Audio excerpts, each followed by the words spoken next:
তো বন্ধুরা, রাজ্যে কি ফের শিক্ষক নিয়োগ করা হবে? তো পরীক্ষা সংক্রান্ত কাজের জন্য টেন্ডার ডাকলো প্রাথমিক শিক্ষা পর্ষদ। তো আজকে আমরা এই ভিডিওতে বিস্তারিত সম্পূর্ণ তথ্য আলোচনা করব। পর্ষদ সভাপতি কী বললেন এই বিষয়ে। তো সমস্ত তথ্য আপনারা এই ভিডিওতে পাবেন। অবশ্যই বন্ধু ভিডিও সম্পূর্ণ শেষ পর্যন্ত দেখুন। চ্যানেল নতুন দর্শক অবশ্যই চ্যানেলটিকে সাবস্ক্রাইব করবেন, সঙ্গে অনুসরণ করবেন প্রতিনিয়ত যে কোনো সরকারি বিষয়ে সবার আগে চাকরি খবর আপডেট পাওয়ার জন্য। তো বন্ধুরা, দু বছর পর টেটের প্রস্তুতি নিতে শুরু করেছে রাজ্য। শুক্রবার প্রাথমিক শিক্ষা পর্ষদের ওয়েবসাইটে নিরাপত্তা সংক্রান্ত টেন্ডার ডাকা হয়েছে।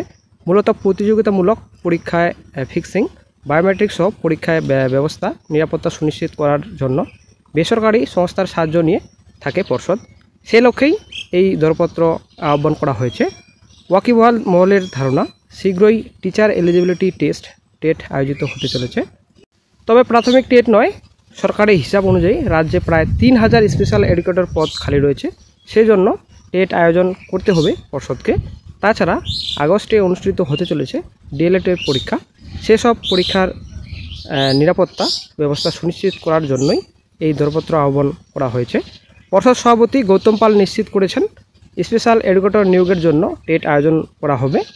তাছাড়া ডিএলএড পরীক্ষার দায়িত্ব প্রাথমিক শিক্ষা পর্ষদের।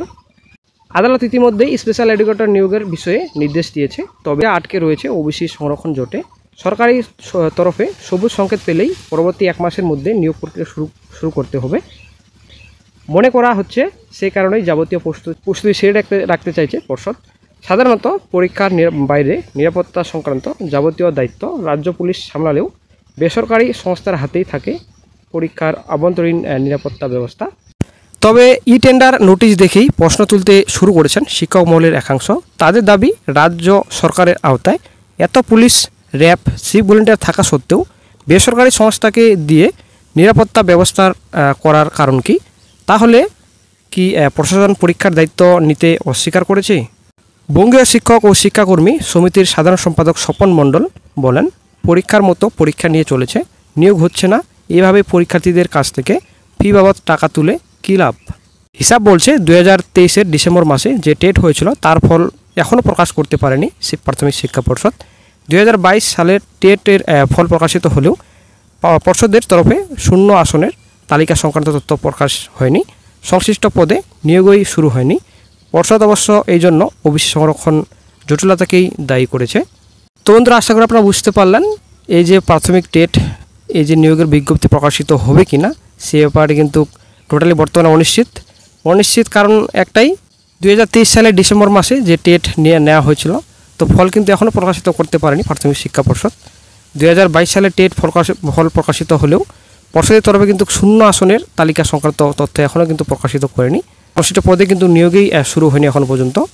তো পর্ষদ কী বলছেন? একটাই সমস্যার কথা বলছেন, যে ওবিসি সংক্রান্ত মামলা। ঠিক আছে, ওবিসি সংক্রান্ত মামলার জন্যই কিন্তু আজকে নোটিফিকেশন প্রকাশিত হচ্ছে না রাজ্যে, এবং পেন্ডিং রিকমেন্ডস বর্তমানে এখন আটকে রয়েছে। তো পর্ষদের তরফ থেকে কিন্তু বর্তমানে এটা বলা হচ্ছে। কিন্তু রাজ্য সরকার বন্ধুরা ইচ্ছাকৃতভাবে কিন্তু এরকম করছে। রাজ্য সরকার যদি ইচ্ছা করে অবশ্যই কিন্তু রাজ্যের রিকমেন্ড নোটিফিকেশন এবং পেন্ডিং অল রিকমেন্ডস কিন্তু কন্টিনিউ করতে পারবে। কোনো কিন্তু সমস্যা হবে না আশা করা যায়। হাইকোর্ট তো ক্লিয়ার কাট কথা বলে দিয়েছে যে কোনো সমস্যা হবে না, আপনারা এইভাবে আপনারা প্রসেস এগিয়ে নিয়ে যান।